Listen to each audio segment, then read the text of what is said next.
দর্শক, ইস্পানি মির্জাপুর শুভরাত্রিতে আপনাদের সবাইকে স্বাগত জানাচ্ছি, power by BSB Cambrian school and college. দর্শক, আজকে এক শোকগাথা নিয়ে আমরা আজকে এখানে সমাবেত হয়েছি এবং আপনারা প্রত্যেকেই ইতিমধ্যে জেনেছেন যে আমাদের প্রিয় শিল্পী শাফিন আহমেদ আমাদের মাঝে নেই। তিনি ইন্তেকাল করেছেন। আমরা এই সঙ্গীত জগতের এই অনন্য তারকা তার প্রয়াণ নিয়ে আজকে কথা বলবো, যিনি একাধারে গীতিকার, সুরকার ও গায়ক ছিলেন, যার হাতে ছিল গিটার, কণ্ঠে ছিল সুর এবং সেই সুরের মূর্ছনায় মাতিয়ে রেখেছেন এই বাংলাদেশের বাংলা ভাষাভাষী মানুষগুলোকে।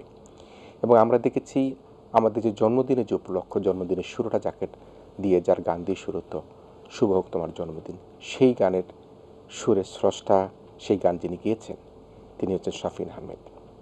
তিনি মার্কিন যুক্তরাষ্ট্রে হৃদরোগে আক্রান্ত হয়ে ইন্তেকাল করেছেন। তার মরদেহ এখনও সেখানে রয়েছে। প্রথম জানাজা অনুষ্ঠিত হয়েছে। বাংলাদেশে ফিরে আসার পর তাকে দাফন করা হবে জানাজা শেষে আবারও বনানী কবরস্থানে।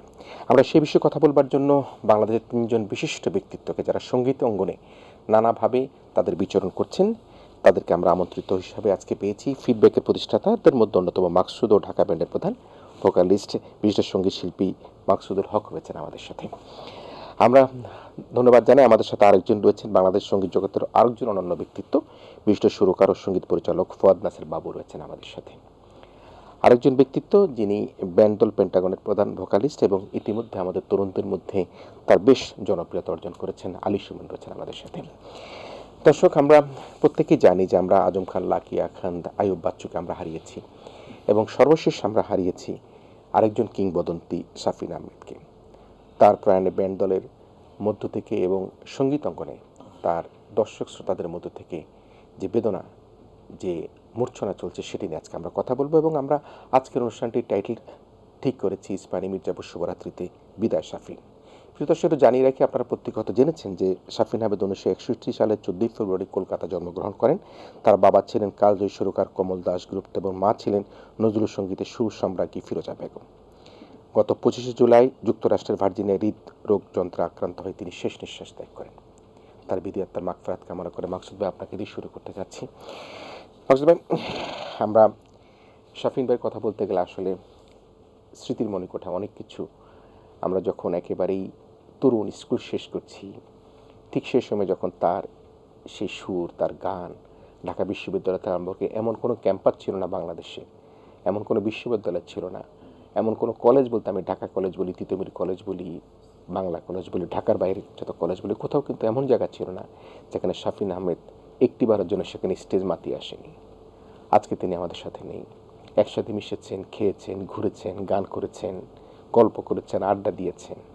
আজকে তার এই মৃত্যুতে আপনি কিভাবে তাকে মূল্যায়ন করবেন? প্রথমে মনটা খুব খারাপ, শোক। অনেক পুরনো বন্ধু, আমার মনে হয় আমরা বন্ধু কলেজ লাইফ থেকেই। আমি তার 2 বছর সিনিয়র। আমি যখন 1977-এ নটরডেম কলেজে পাস করে বের হবো, তখন দুই ভাই জয়েন করে আর কি, মানে নটরডেম কলেজে। সে নটরডেম কলেজে সেই ক্যান্টিন থেকে আড্ডা, সেই গান নিয়ে আড্ডা, সেই তারপর তো পরবর্তীতে ব্যান্ড ফর্ম করা। ওর নিজেরও ব্যান্ড ছিল, পার্পল ওশন, তারপরে বারক হলো। বারক ইন্টারকন্টিনেন্টালে বাজাতো, আমরাও ইন্টারকন্টিনেন্টাল, আমি বাবু আমরাও কিন্তু ইন্টারকন্টিনেন্টালে বাজাতাম, হোটেল ইন্টারকন্টিনেন্টালে। তো ওর সাথে স্মৃতিগুলো মিশ্র, সব ধরনের স্মৃতি আছে, মানে ঝগড়াঝাটিও আছে, মনোমালিন্য আছে। তারপরে আমরা ভাই শিল্পী মানুষ একটু ইমোশনাল হই স্বাভাবিকভাবে, তো আমাদের ইমোশনের ঘষাঘষি এগুলো হয়েছে অনেক। কিন্তু সবচেয়ে ঊর্ধ্বে আমরা কিন্তু মিউজিশিয়ান থেকে, মোর দেন মিউজিশিয়ান, আমরা কিন্তু বন্ধুত্বকে আমরা বেশি প্রাধান্য দিয়েছি। আমরা কে মিউজিশিয়ান, কে কী, সেটা কিন্তু বড় কথা, আমরা উই আর ফ্রেন্ডস ফার্স্ট, এই কথাটা কিন্তু আমরা খুব প্রাধান্য দিতাম এবং সেই বেসিসে কিন্তু আমাদের সম্পর্কটা গড়ে ওঠে আর কি ওভার দ্য ইয়ার্স। এবং পরবর্তীতে মাইলস একটা যখন অনেক বড় ব্যান্ড, আমি তখন ফিডব্যাকে ছিলাম, ফিডব্যাকের আমরা মাইলস একসাথে, আমাদের প্রায় এক ধরনের হেলদি কম্পিটিশন ছিল। ওরা একটা গান করতো, আমরা একটা গান করতাম। আমার এখনও স্পষ্ট মনে আছে যেদিন ওরা প্রথম ওদের মানে সবচেয়ে বড় যেটা হিট গান চারতারা সূর্য নয় তুমি যেন করে, ওই একই অনুষ্ঠান আমরা টেলিফোনে ফিস করি। তো অতএব দুটো ব্যান্ডই খুব দুটা চমৎকার গান দিয়ে ঈদের অনুষ্ঠানটা হয়েছিল। তো সেই অনুষ্ঠানগুলোর কথা, সেই দিনগুলোর কথা, এবং একটা যে হেলদি কম্পিটিশন ছিল আমাদের ভিতরে, সেটা আমরা দুজনেই দুটো ব্যান্ডে আমরা খুব ওয়েলকাম করতাম। তাতে আমাদের ব্যক্তিগত সম্পর্ক কখনোই কোনো টানাপোড়েন হয়নি। আমরা একজনকে হেল্প করতাম, আমরা কর্ড দিয়ে হেল্প করতাম, যন্ত্রপাতি দিয়ে হেল্প করতাম। আমাদের যন্ত্রপাতি খুব ক্রাইসিস ছিল। আমরা যখন হোটেল ইন্টারকন্টিনেন্টাল বাজে, তখন বাংলাদেশের তত যন্ত্রপাতি ছিল না। তো একে ওকে যন্ত্রপাতি দিয়ে আজকে এই সমস্যা, কালকে তার ওইটা লাগবে, প্লাস আমাদের শিডিউলের সমস্যা হতো। কারণ আমরা 3 দিন বাজাতাম, ওরা 3 দিন বাজাতাম। অনেক সময় শিডিউল দেখা গেলো যে আমরা তো বৃহস্পতিবার বাজারে বাজানোর কথা, কিন্তু আমরা একটা ভালো শো পেয়ে গেছি বাইরে, যেখানে টাকা বেশি পাবো, হোটেল থেকে বেশি। তখন ওদেরকে আবার রিকোয়েস্ট করা, ভাই তোরা আমাদের জন্য বাজিয়ে দে। তখন একটু হ্যাঁ, আমরা তো মানসিকভাবে আজকে একটু দাওয়াত ছিল, হ্যান ছিল, ত্যান ছিল, তো যেভাবে হোক ম্যানেজ কর। সেই আমরা আমি আর বাবু গিয়ে তাদের বাসায় গিয়ে রিকোয়েস্ট করা, এগুলো মানে এখন চোখের সামনে উজ্জ্বল স্মৃতি আর কি। এখনও মনে হচ্ছে যে সেদিনকার ঘটনা, কিন্তু অনেক বছর আগের কথা এটা।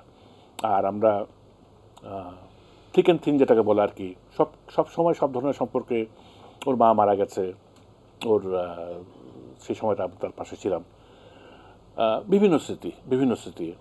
হামিনের একবার একটা অ্যাক্সিডেন্ট হয়েছিল, সেখানেও আমরা তার পাশে ছিলাম। তো আমাদের স্মৃতি কিন্তু শেষ নেই আসলে। জি, মোস্তফা ভাই, শুনবো আপনার কাছ থেকে। নিশ্চয়ই আরও অনেক জমানো কথা আছে, জমানো ব্যথা আছে, স্মৃতি আছে, সেগুলি আসবো। ফন্দাসের বাবু, আপনি তো আসলে এখনও তরুণদের মধ্যে আপনার এখনও ব্যাপকভাবে আপনার জনপ্রিয়তা আছে। সেই কবেকার সময় আমি জানি না কবে শুরু করেছেন, কিন্তু আমি সেই 80 দশক থেকে আপনাকে দেখতে পাচ্ছি এই জগতের সাথে ওতপ্রোতভাবে জড়িত আছেন। একটা গানের কথা বলছিল, চাঁদ তারা সূর্য নও তুমি, নও পাহাড়ি ঝর্ণা, যদি বলি ফুল তবু হবে ভুল, তুমি তোমার তুলনা, এই ধরনের একটা গানের কথা মাকসুদ ভাই বলছিল। এই যে একটা হেলদি কম্পিটিশনের কথা বলছিল। আপনি তো শাফিন আহমেদকে একদম কাছ থেকে দেখেছেন। এই যে স্মৃতির রোমন্থন করলেন, যে বলল যে একটা যন্ত্র বা তারের মাইক্রোফোনের শর্ট ছিল, একে অপরকে শেয়ার করতেন। তখন তো ঢাকা শহরে এত বেশি ছিল না, আপনারাই শুরু করেছেন। অনেক ধরনের সংকটের মধ্যে দিয়ে গিয়েছি। আপনি আজকে এই শাফিন আহমেদকে কিভাবে মূল্যায়ন করবেন? একজন বন্ধু হিসেবে মূল্যায়ন করি, একজন কাছের বন্ধু। যেভাবে বললেন যে হয়তো আমরা মিউজিক করতাম একসাথে, কিন্তু মিউজিকের বাইরেও আমরা ভালো বন্ধু ছিলাম। এটাই সত্যি কথা। এভাবে মূল্যায়ন করি যে বন্ধুটা আমাদের কাছে বন্ধুটা বড় ছিল সবসময়। এবং শুরু থেকে আমি ধরেন 76-77 থেকেও দেখছি। প্রথম ব্যান্ড ছিল ওদের পার্পল ওশান নামে একটা ব্যান্ড করেছিল। তখন আমরা ফিডব্যাক করেছি, তো ওরা তখন পরে পরবর্তীতে বারুক নামে একটা ব্যান্ড করলো, তারপরে মাইলস করলো। এই মাইলস ওরা আহ্বানের একটা দল করলো মাইলস, এবং পাশাপাশি আমরা একই সঙ্গে ইন্টারকন্টিনেন্টালে বাজাতাম। ওই সপ্তাহে দিন ভাগ করে নিয়ে বাজাতাম। তো সেভাবে দেখা হতো, কথা হতো। তারপরে দীর্ঘ সময় আমাদের মিউজিকে যেটা খুব বড় প্রয়োজন, আমি যেটা আজকাল খুব মিস করি, ইন্টারাকশন দরকার। মানে মিউজিশিয়ানদের মধ্যে আড্ডাটা খুব কাজে দেয়, কিন্তু সব শিল্পীদের মধ্যেই আড্ডাটা কিন্তু মানে কোয়ালিটি আড্ডা হয়। মানে একজন আইডিয়া শেয়ার করে, তার ভাবনা তার গানের টেস্টটা শেয়ার করে, এতে সমৃদ্ধ হয় শিল্পীরা, যেটা আজকাল কোটা লক্ষ্য করি না। তো সেই সময় এরকম আড্ডা হতো। তো বেশিরভাগ সময় ওদের ধানমন্ডি 28 নম্বরে কবি ভবন যেটা ছিল, ওইখানে এখনও কবি ভবন আছে, সরি, ওইখানে ওরা থাকতো। আমিন মোনা এবং ফিরোজা বেগম ওনারা থাকতেন। তো ওইখানে প্রচুর আড্ডা হতো। আমি সপ্তাহে 2-3 বহুদিন ওর বাড়িতে দুপুরে খেয়েছি। আর দুপুরে যেত, মা বলতো ভাত খেয়ে যাও, মানে ফিরোজা বেগম ভাত খেয়ে যাও। তো ভাত খেয়ে আবার বিকাল ঘুরে যেত, তারপর বাড়ি চলে যেত। হ্যাপি আমাদের সাথে জয়েন করতো, হ্যাপি থাকতো আমাদের সঙ্গে। তারপরে সন্ধ্যাবেলা ছাদে গিয়ে গিটার নিয়ে আর একটা গান নিয়ে চর্চায়। এই একটা আড্ডা, আমরা এই আড্ডার মধ্যে বড় হয়েছে আর কি। এবং আমাদের সঙ্গীত ধারণাটা বাড়ছে। ওরা কী ধরনের কম্পোজিশন করছে, আমরা কী ধরনের কম্পোজিশন করি, এগুলি আদান প্রদান। শাফিন উনি কবে মানে একেবারে বেশি ফোকাসড হয়ে গেলেন, সেটি কোন গানটি বা কিসের মধ্যে, যদি একটু বললো চান তারা? এটা বোধ করি প্রথম অ্যালবাম থেকেই। প্রথম অ্যালবাম, কারণ মাইলসের প্রথম অ্যালবামটা বাংলা ছিল না, ইংরেজি একটা অ্যালবাম ছিল। আচ্ছা, ওয়ান স্টেপ ফার্দার নেবে। হ্যাঁ, আমাদের প্রথম বাংলা গানের অ্যালবামটা বেরোয় 85-এ, তারপরে 87-এ। তো ওরাও এসে একই সময় করে যে একটা বাংলা গানের ক্যাসেট। এবং তখন তো একটা বিপ্লব ছিল। জি জি জি, এই ধরনের গান, এই যে আমরা বাংলা রক বলি, এ ধরনের গান তো বাংলা দুই বাংলায় ছিল না। তো আমরা তো সেই ক্ষেত্রে আমাদের অনেকখানি গিয়েছিলাম এই বাংলা রক নিয়ে। আজম ভাইয়ের গানগুলি রেলানে বস্তিতে বা সালাগা মালাগা একটা বিপ্লব ঘটেছে। ওনারা একটা পাঠাতন তৈরি করে দিয়েছেন বাংলা রকের, সেখান দাঁড়িয়ে আমরা আবার শুরু করছি। তো এগুলো কাজে লেগেছিল এবং আমরা সক্রিয়ভাবে বাংলা রকের একটা যে ধারা আমরা সৃষ্টি করতে পেরেছিলাম। সেই সময় তো আমার কাছে যেটা অবশ্যই সবাই জানে, আমরা ক্যাসেটের যুগ ছিল। ক্যাসেট আমার মনে আছে যে আমরা এলিফ্যান্ট রোড থেকে সেই ক্যাসেট কিনতাম, গানের ডালি বা কিছু একটা, বা আরো কয়েকটা ছিল, বিস্কুট দোকান ছিল, বেশ কয়েকটা দোকান ছিল। তো তখন দেখতাম যে কোন ক্যাসেটটা বেশি চলে, কোনটা বেশি হয়, ওইটা বাস্তব। এবং ওই যে যারা ওই অডিও দোকানের মালিক, তারা যে পপুলার গানটি, সেই গানটিকে বাজাতে কাস্টমারকে আকর্ষণ করার চেষ্টা করতে। এবং সেই সময় আমার মনে আছে আপনাদের যেটা গান বা মাকসুদ ভাইয়ের যেটা মেলায় যায় যে গান, সেগুলি কিন্তু বাজিয়ে রাখা হতো। এবং বছরের পর বছর চলছে তো চলছে, মানে ওই গানটা যে একবার উঠলো, বা চান তারা সূর্য নয় তুমি, বা এই যে শুভ হোক তোমার জন্য, যে একবার উঠলো, সেটা অনেক বছর থেকে দেখতাম যে এলিফ্যান্ট রোডে সেই অডিও দোকানে বাজতেই থাকতো, এবং আমরা সেই ক্যাসেট কিনে কিনে শুনতাম। এমনও আছে, আমার মনে আছে যে তখন একটা আসলো যে আমরা আবার গান চয়েস করে দিলে আবার আপনার চারটা আমাকে দুইটা তিনটা কমপ্লিশন করে দিত। তখনও কিন্তু আমরা ওইভাবে ক্যাসেট বাজিয়ে গান শুনেছি, মাকসুদ ভাইয়ের গান শুনেছি, আপনার তৈরি করা গান শুনেছি। আমি একটু আলী সুমন ভাই আপনার কাছে আসি। আপনি তো যে সময়কার কথা বলছি, তখন আপনি নিশ্চয়ই স্কুল, আমি একেবারে কৈশোরে, একেবারে কৈশোর, তখন গান শুনেছেন।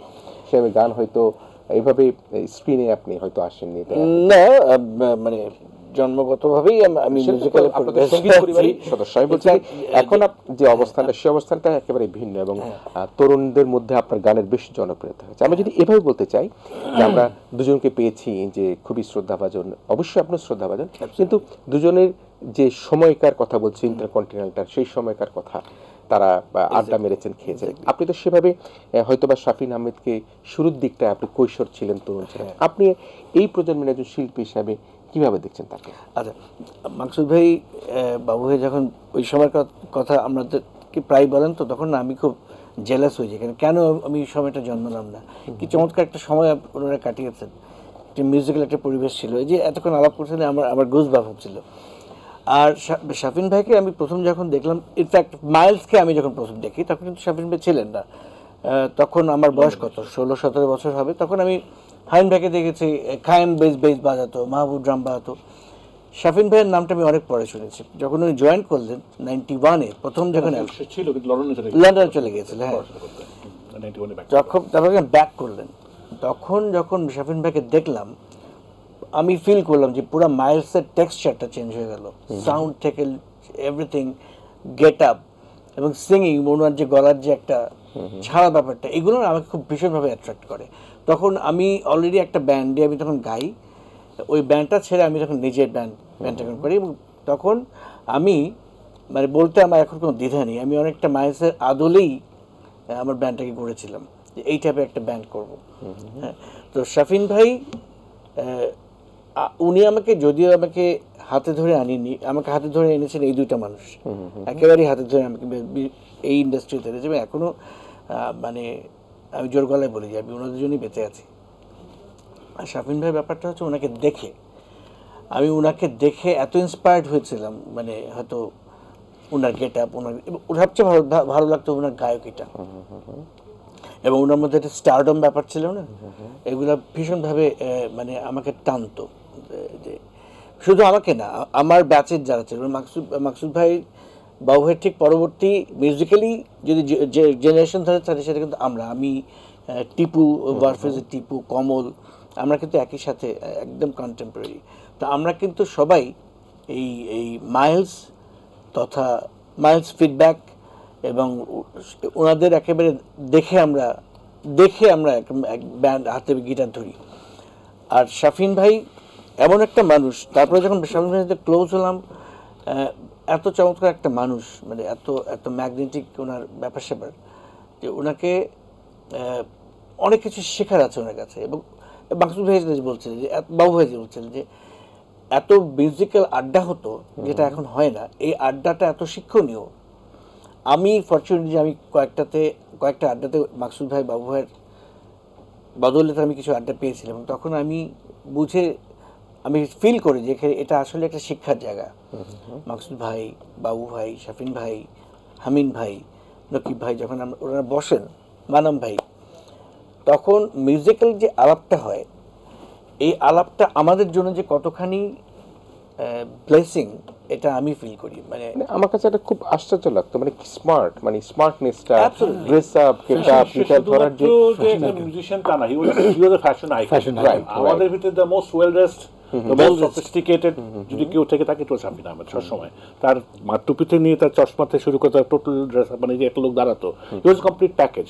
সেরকম বেস বাজিয়ে গান গাওয়া, টোটাল পুরো বিষয়টা আর কি। এবং আমি যে স্টার, মুখে তো বললে হবে না, তার ভাব গম্ভীর্য বোঝা যেত একটা যে একটা স্টার আসছে, and that was his style, that was his মানে গিটারটা যখনই একটা টান দিত, টান দেওয়ার সাথে সাথে কিন্তু বোঝা যেত কে আসছে, কি আসছে, কোথায় আসছে। এবং উনি খুব ভালো মিউজিশিয়ান ছিলেন, সন্দেহ নেই। অসম্ভব ভালো একটা মিউজিশিয়ান ছিলেন। ওনার মধ্যে মানে টোটাল একটা ইনস্টিটিউশনের বলে যা হয়, মানে উনি ভালো গাইতেন, ভালো গিটার বাজাতেন, ভালো বেস বাজাতেন। এবং ওনার মধ্যে ওনার এই স্টেজ পারফরমেন্স এত চমৎকার যে ওটা না দেখলে বোঝা যায় না। আমি সামনাসামনি দেখেছি তো, বেশ কয়েকবার দেখেছি, মানে চমৎকার চমৎকার। বাবা, আমার কাছে একটা বিষয় দেখেন কত বেদনার, তিনি যখন প্রথম শোটা করলেন, সেকেন্ড শোটা করার জন্য তিনি হাসপাতালে ভর্তি হয়ে গেলেন, কিন্তু যাদের কমিটমেন্টের জন্য তিনি শো করতে গেলেন তাদের জন্য আবার ভিডিও বার্তা দিলেন যে তিনি অসুস্থ আছেন, তিনি সুস্থ হবেন, আসবেন। এই যে কমিটমেন্টের জায়গাটা, যেমন আমি আমার একটা বন্ধুর কথা বলে, আমি একটা অনুষ্ঠানের জন্য ওনার সাথে কানেক্টেড একজনকে আমি বললাম যে একটু শাবিন ভাইয়ের সাথে কথা বলা যায় কিনা। তো আপনাদের তো সবারই একটা কষ্ট থাকে, উনি একটা কষ্টের কথা বললেন, তাই আমি বললাম একটু আবার বল যে এখানে এরা একটু দুর্বল পার্টি, চ্যারিটির মতো। তখন শাবিন ভাই বললো, আমার বন্ধুকে বললো যার সাথে কানেক্টেড, বললো ঠিক আছে, আমি ওদের কাছ থেকে একেবারে অর্ধেকের চেতে উনি তার যে সম্মানটা সেটা কমিয়ে নিল, কিন্তু আমার সম্মান তোমরা কমাবা না। আমি সম্মানই কমিয়ে নিলাম, কিন্তু আমাকে কখনো সম্মানই তোমরা কমাবো না। এই যে কথাটা, শিল্পিত্বের যে জায়গাটা, শিল্পবোধটা তার মধ্যে ছিল। আমি বাবা আপনার কাছে যদি আবার একটু আসতে চাই, কোনো স্মৃতি কি এরকম আছে কি আপনারা আড্ডার কথা বলেছেন, মানে স্টেজ পারফরমেন্সে গিয়ে আপনি তার পাশে ছিলেন বা উনি আপনার পাশে ছিলেন, বা কোথাও যাচ্ছেন, জার্নি করছেন, দেশের বাইরে কোথাও, এই ধরনের কোনো বিষয় কি মনে পড়ে কিনা? এমনি যেটা আমরা কোলাবোরেশন বলি আর কি, ধরেন ও তো মাইলসের মেম্বার, আমি ফিডব্যাকের মেম্বার, অনেকগুলি প্রজেক্ট করেছি যেখানে আমি, বাচ্চু ভাই ছিল, বাপ্পা মজুমদার ছিল, আমরা একসঙ্গে কিছু ইনস্ট্রুমেন্টাল বাজানো, কোথাও শো করায় অসংখ্য কাজ করা হয়েছে আর কি। আমাদের গ্রুপ, মানে গ্রুপের বাইরেও থেকেও একসাথে কাজ কোলাবোরেশন যেটা বলি, এটা খুব গুরুত্বপূর্ণ। মানে সব সব সব সব জায়গায় হয়, এই কোলাবোরেশনের দরকার, তাহলে একটা ভালো কিছু সৃষ্টি হয় আর কি। তো সেরকম অনেকগুলি সুযোগ হয়েছিল আমাদের কাজ করা। তবে সবচেয়ে শেষে যেটা আমার খুব খারাপ লাগছে এখন বলতে, যেটা আমেরিকা যাওয়ার আগে আমি ফোন করে বলছি যে বাবু, আমি আমার ক্যারিয়ারের 50 বছর পূর্তি করতে চাই। তো বেশ ভালো কথা, করো। সেটা কবে? বলে সেপ্টেম্বরে। আমি কি করবো? আমি ওখানে 20টা গান পারফর্ম করবো, 10টা আমার আধুনিক বা ব্যান্ডের, আর 10টা নজরুলগীতি। তো এই 10টা নজরুলগীতি তুমি মিউজিক্যালি অ্যারেঞ্জ করে দেবে।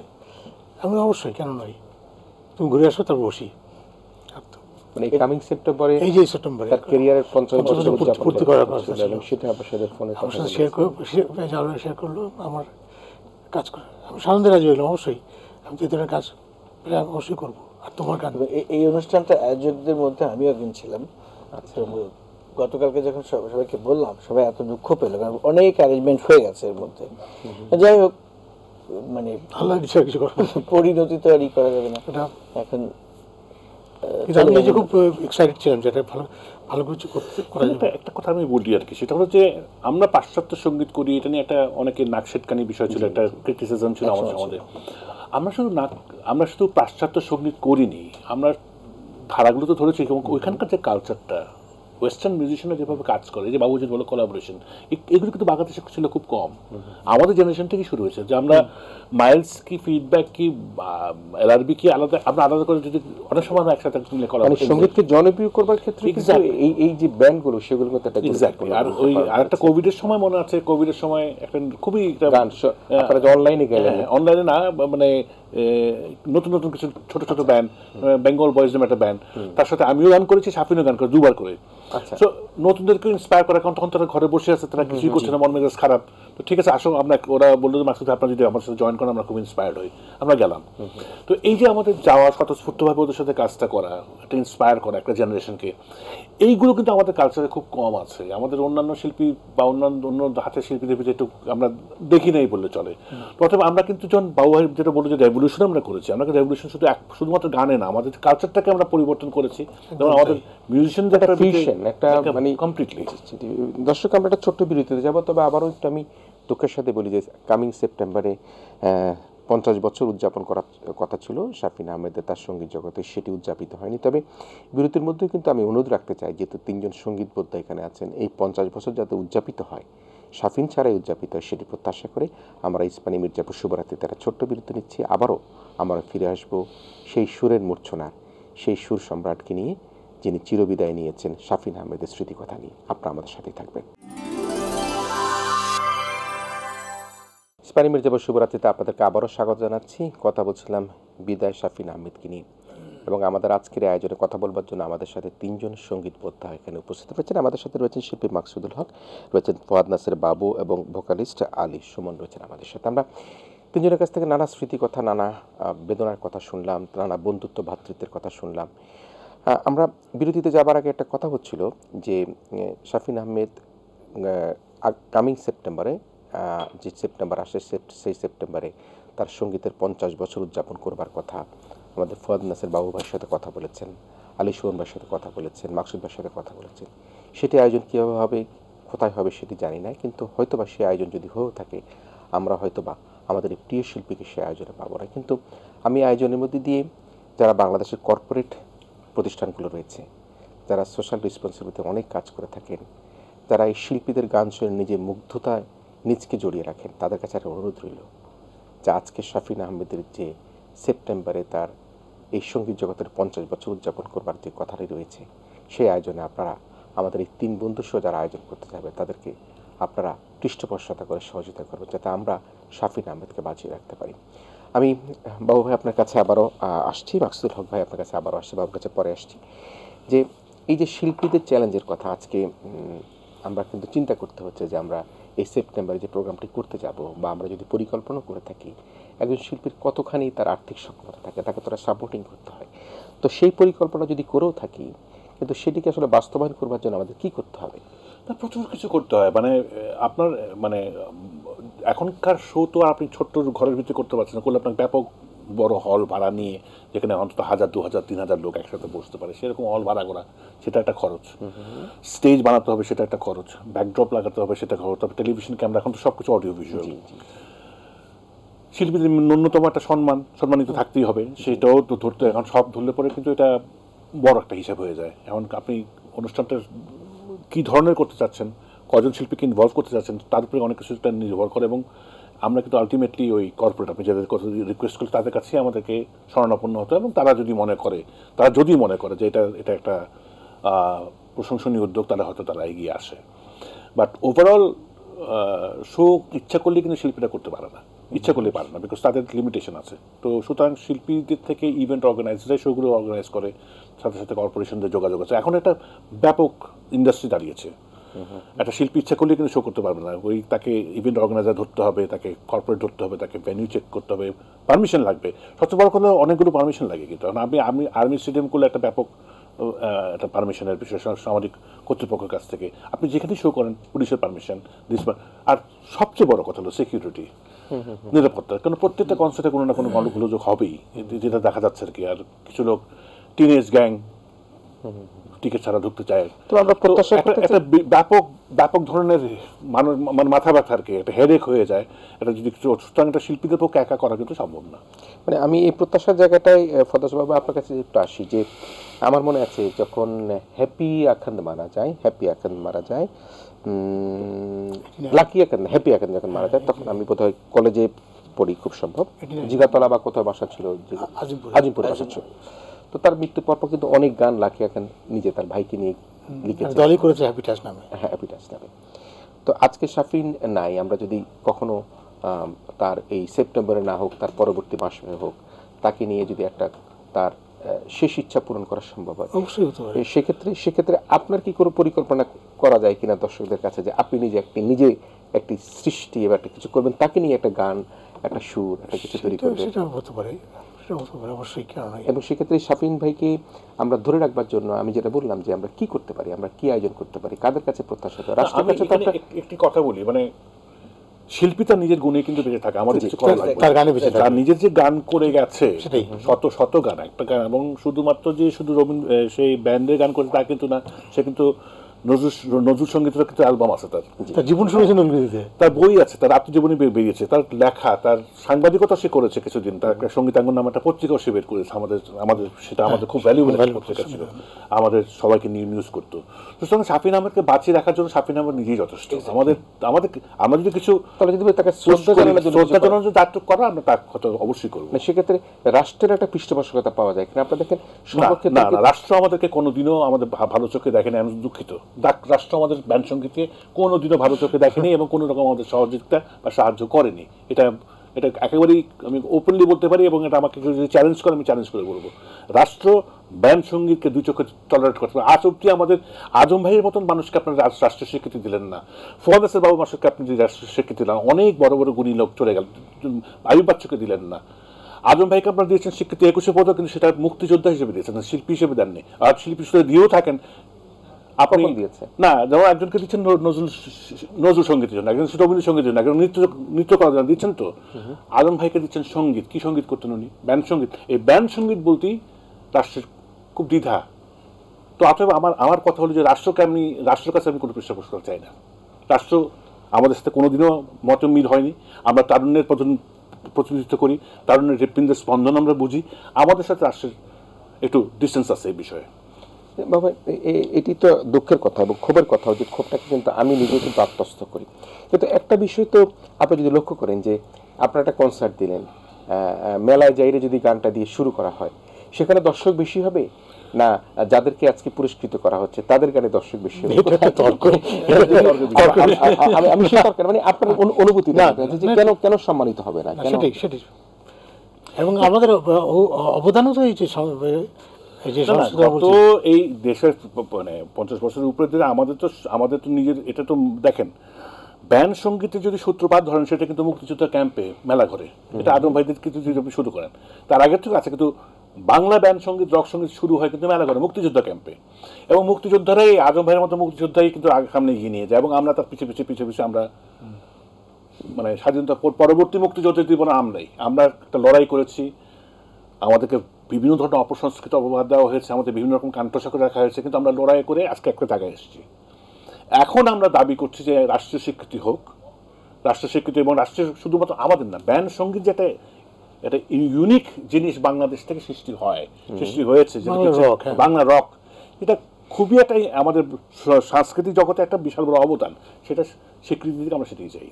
তবে এই জায়গাটা আপনি একটু শেয়ার করতে হবে। সেটা হচ্ছে যে যেমন আমাদের বিভিন্ন অঙ্গনে পুরস্কার থাকে, আজকে যেটি আমরা শুনতে পেলাম এবং বুঝতে পেলাম যে সঙ্গীত পুরস্কার হয়, কিন্তু ব্যান্ড সঙ্গীত একটা আলাদা পুরস্কার হতে চ্যালেঞ্জ করে রাষ্ট্রীয়ভাবে কোনোদিনই সেটি কথা। ব্যান্ড সঙ্গীত বিভিন্ন পত্রিকা তার পুরস্কার বিতরণ করেছে, একাধিক পত্রিকা করে, রাষ্ট্রীয় পর্যায়ে আমরা 21 পদক বলি বা স্বাধীনতা পদক বলি বা যে কোনো পদকে, রাষ্ট্রীয় একটা পদকের মধ্যে ব্যান্ড সঙ্গীত পদক পেতে চ্যালেঞ্জ কোথায়? যদিও আমরা কিন্তু মূলধারায়, আমি মূলধারার বাইরে না। বাংলাদেশের সঙ্গীতের মূলধারা আমরা আছি, শুধুমাত্র যে ব্যান্ড সঙ্গীত না, আমরা টোটাল বাংলাদেশের মিউজিক যেটা এখন যেভাবে হচ্ছে তাতে কিন্তু আমরা মূলধারা আমরাই আছি। ইয়াং লোকদের পার্টিসিপেশন সবচেয়ে বেশি, এবং তারুণ্যেরই আমরা হৃৎপিণ্ড স্পন্দন হিসেবে বারে বেড়ি। অতএব আমাদের রেপ্রেজেন্টেশনটা অবশ্যই রাষ্ট্র যদি স্বীকৃতি না দেয় তাহলে তো সমস্যা। সেক্ষেত্রে বাচ্চু ভাইয়ের প্রসঙ্গে আসলো, অবশ্যই যে বাচ্চু ভাই কিন্তু তার জীবন দশা, অথচ কত ভক্তগুল, কোথায় কত অবদান তার, সেই গানের মধ্যেই তরুণদের কথাগুলি প্রতিফলিত হতো, তাই না? এবং বাচ্চু ভাই যেখানে যাবেন সেখানে লাখো অবশ্যই তরুণী সেখানে। দেখুন, আমরা ধ্বংসাত্মক কার্যকলাপ থেকে তরুণদের সরিয়ে রেখেছি, আমরা ড্রাগস থেকে সরিয়ে রেখেছি, আমরা বিভিন্ন ধরনের অপকর্ম থেকে তাদের সরিয়ে রেখেছি, সামাজিক মূল্যবোধ তাদের ভিতরে সৃষ্টি করছে, মুক্তিযুদ্ধের চেতনা আমরা তাদের ভিতরে সৃষ্টি করতে পেরেছি।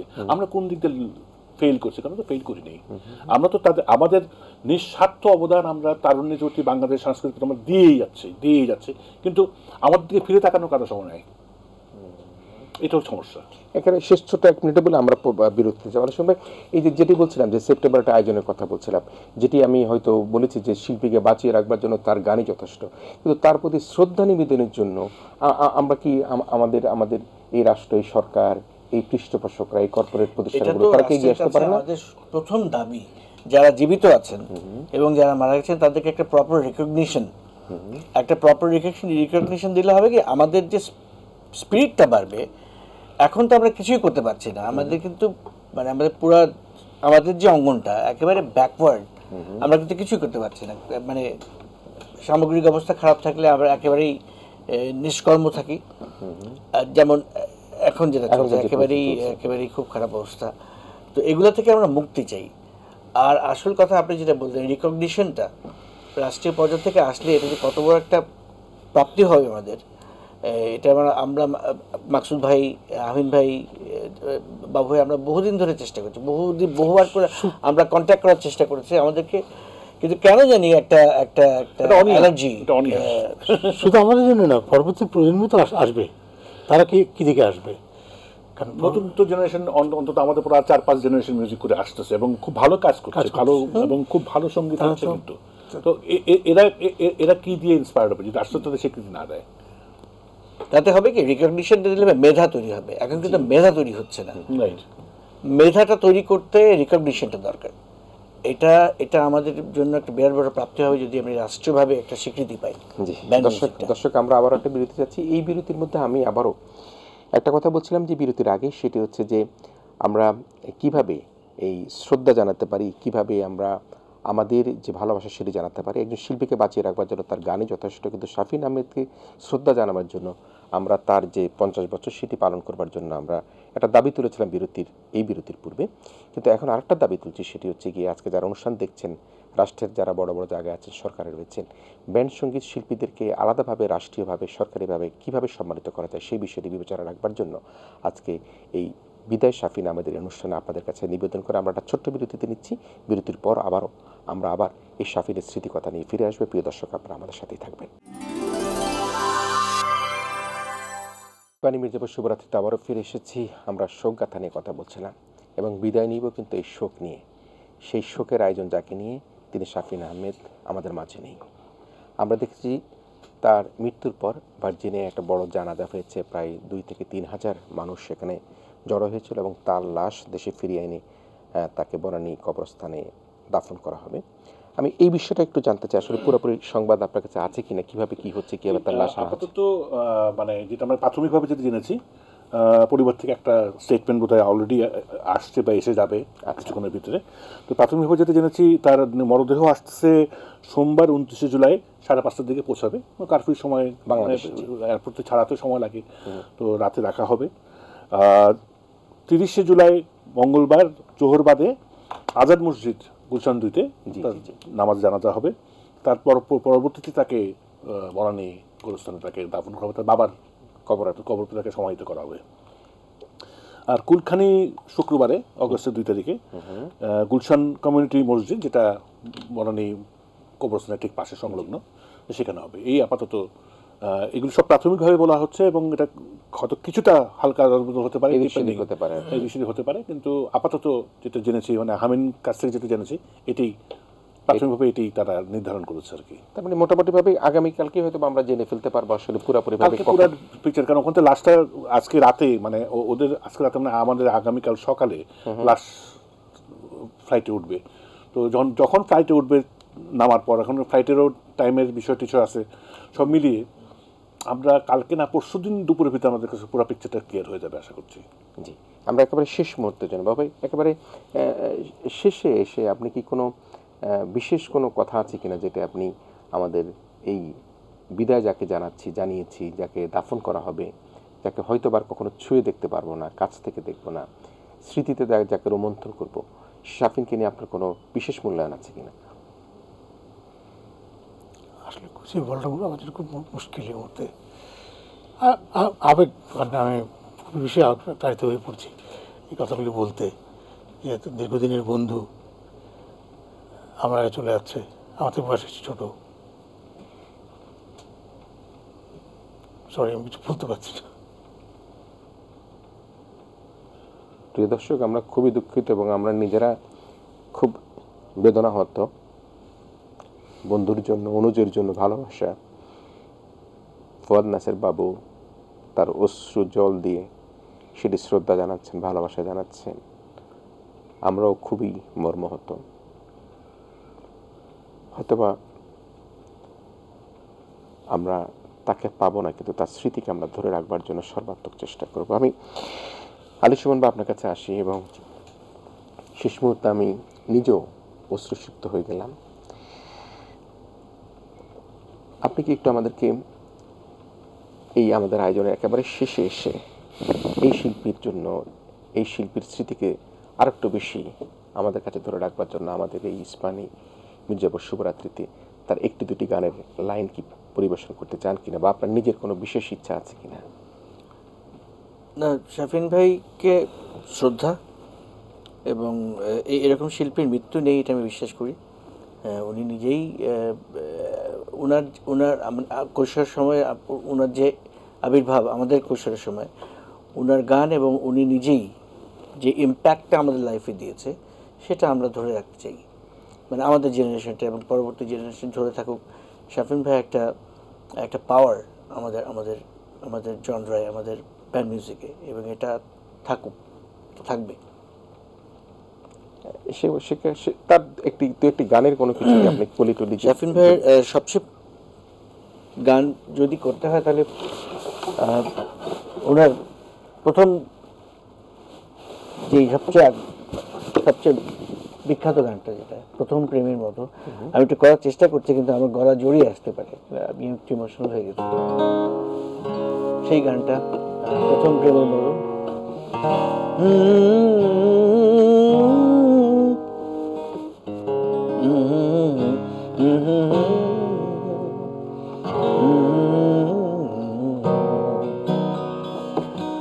প্রথম প্রেমের মতো প্রথম কবিতায় সে বলে, হাত ধরে নিয়ে চলো অনেক দূরের দেশে।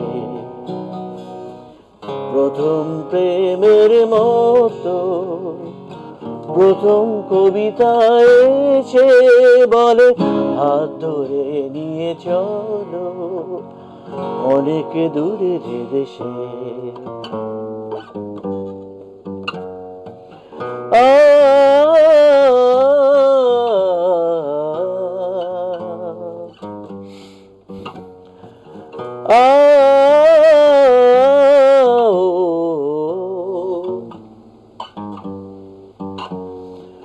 কত পথ প্রান্তর ঘুরে ফিরেছি, পাইনি তো আজ তোমায়।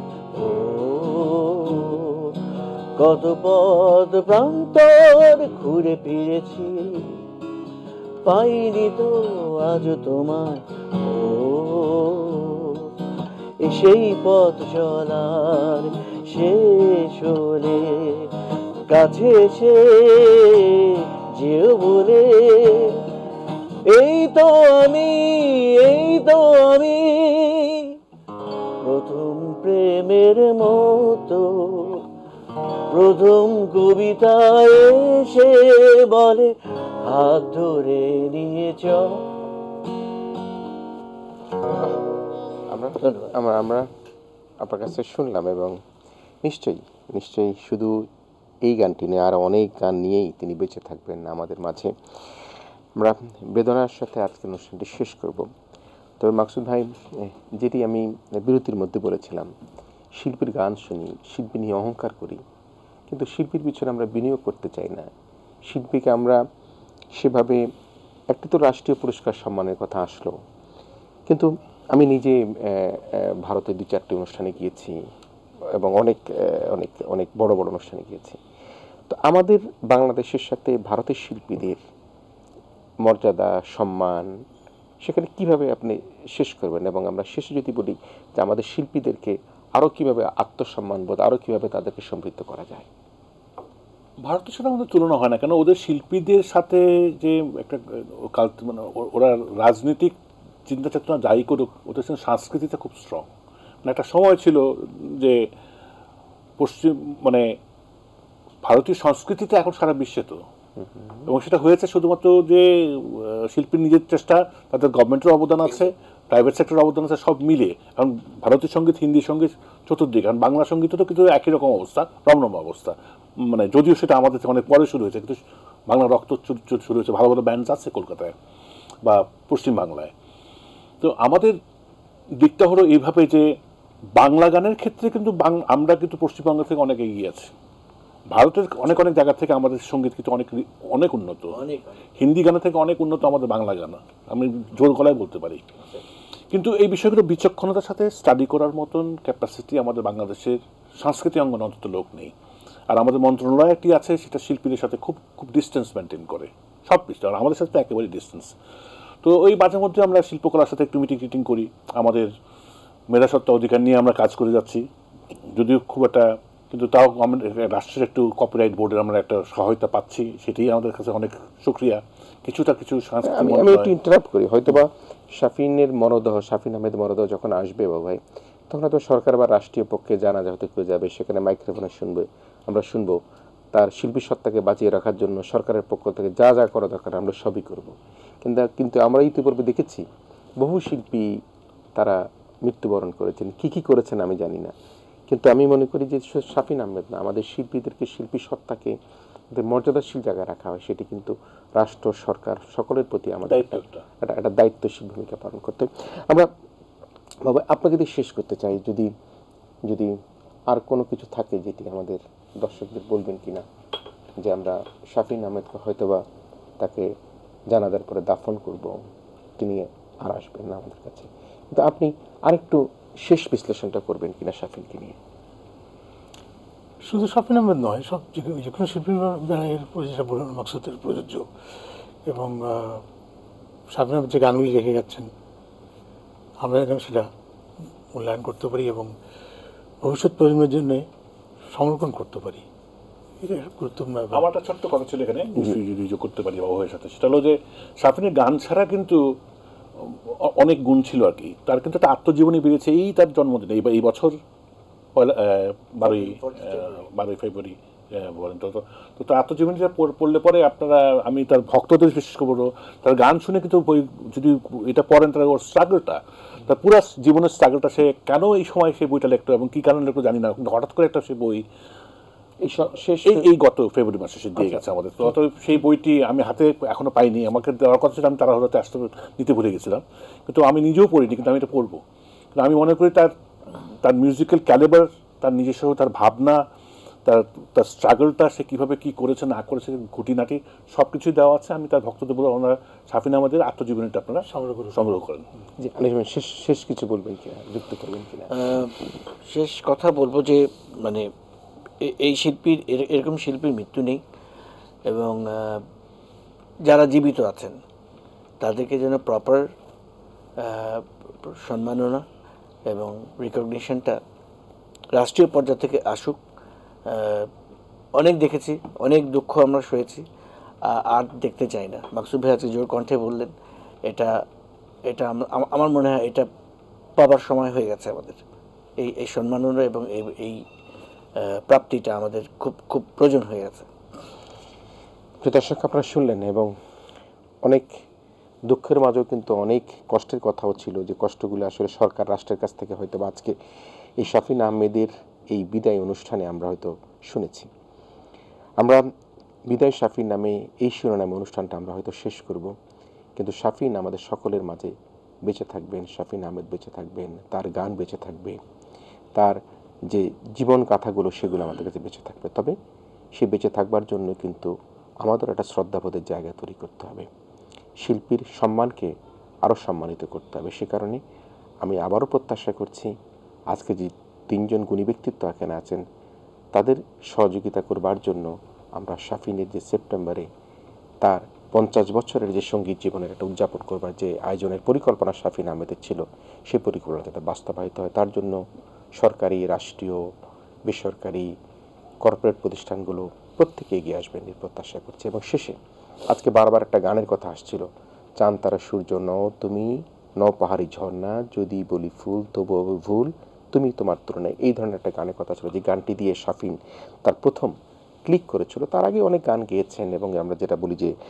আজ জন্মদিন তোমার, নানা গান গেয়েছেন। তবে আমি চাঁদ তারা সূর্য নও তুমি, নও পাহাড়ি ঝর্ণায়, এই গানটি শুনতে শুনতে আমরা আমাদের আজকের এই অনুষ্ঠান থেকে বিদায় নিব। প্রিয় দর্শক, আপনারা যারা এতক্ষণ আমাদের সাথে ছিলেন, আপনাদের সবাইকে আবারও ধন্যবাদ জানিয়ে শাফিন আহমেদ বিধি আত্মার মাগফিরাত কামনা করে তার পরিবারকে এই শোক বহন করবার শক্তি মহান রাব্বুল আলামিন দেখ, সে আশাবাদ ব্যক্ত করে আমরা আয়োজন শেষ করব।